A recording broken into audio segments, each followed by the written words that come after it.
The day they kicked my daughter's wheelchair, I learned what true rage feels like.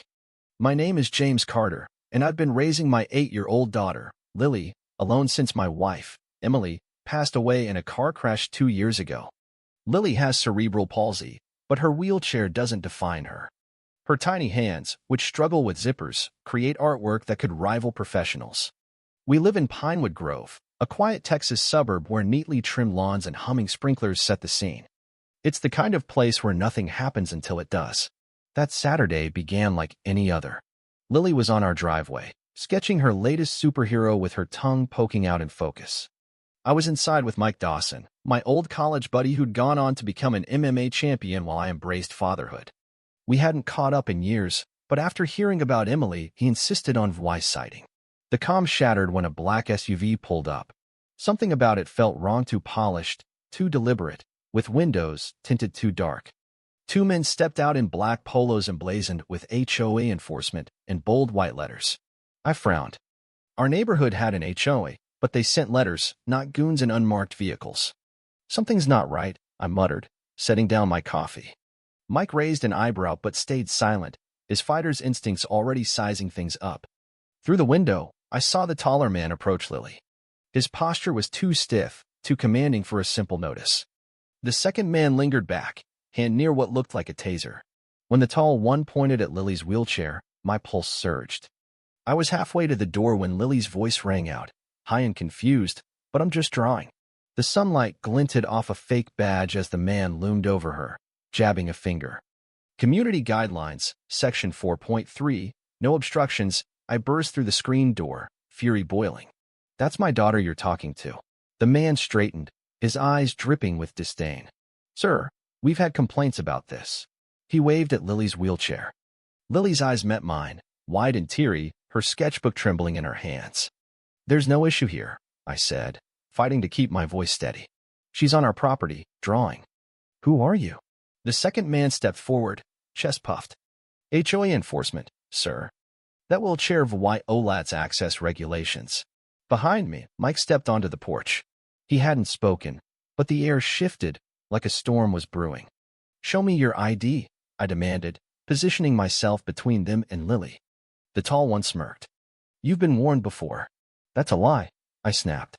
"We've had no warnings." What happened next haunts me in slow motion.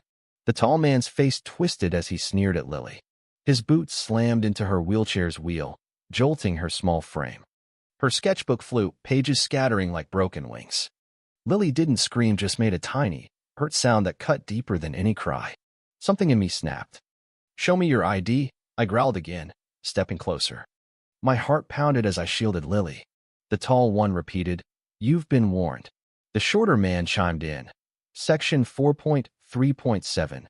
No permanent structures obstructing sight lines. This qualifies.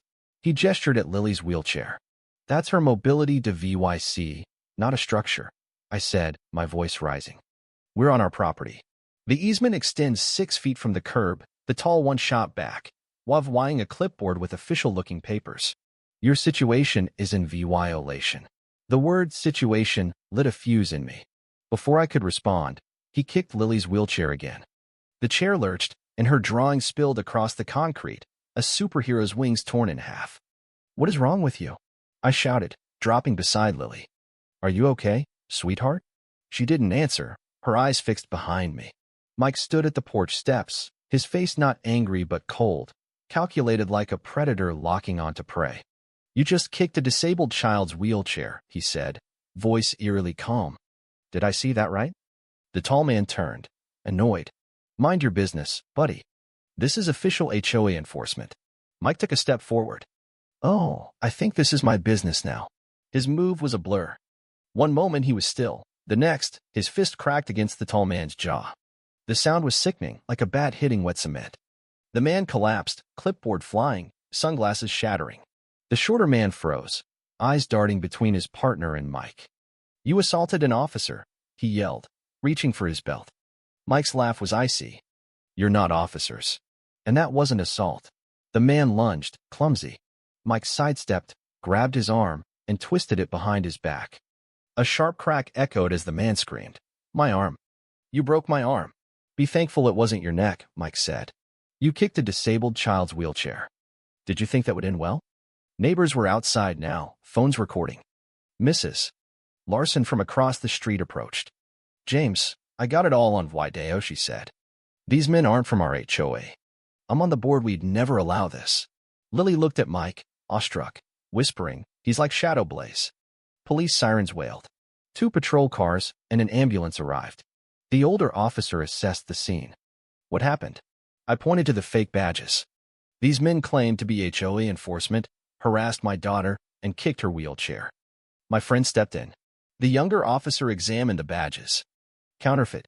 Not even good ones. Mrs. Larson and others showed their videos.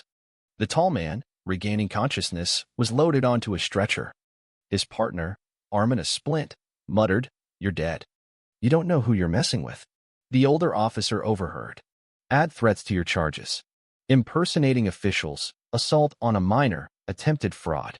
Mike explained simply, a man kicked a disabled child's wheelchair. I used appropriate force. The officer nodded. Mr. Dawson, I know you from your fighting days. Can't say I disagree with your call. By evening, the video exploded online with hashtags like the wheelchair justice and the protect Lily. News vans camped outside. My phone buzzed nonstop. Lily watched, wide-eyed, as her story spread. Dad, we're famous, she said. I hugged her. You're famous for being brave, sweetheart. National shows requested interviews. A disability rights group offered support. Mike's old MMA promotion reached out. More importantly, victims emerged dozens across 3 counties targeted by the same scam.